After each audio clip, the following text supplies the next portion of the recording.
जय Jagannath. Welcome to my channel OC Odia.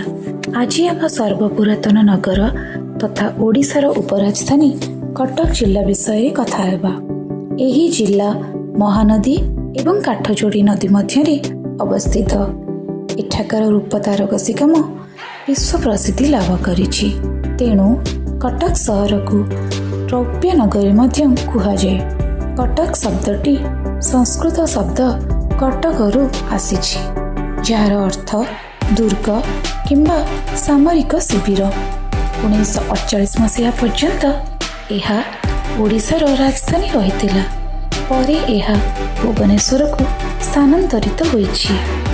Central rice research institute Cuttack Bidyadharpur ठारे 1946 मसीह प्रतिष्ठित होइतिला। Odisha state maritime museum, Netaji जन्मस्थान संग्रहालय, बारवाटी फोर्ट परी अनेक किछि एठारे अवस्थित।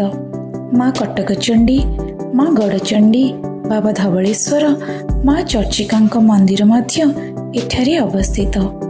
ओडिशार सबुठारु longest bridge T bridge Cuttack ठारे प्रतिष्ठित। कटक को ओडिशार जुडिशियल कैपिटल मध्य कुहा जायताए। आशा करुछि एही वीडियोटी भल लागिथिबो।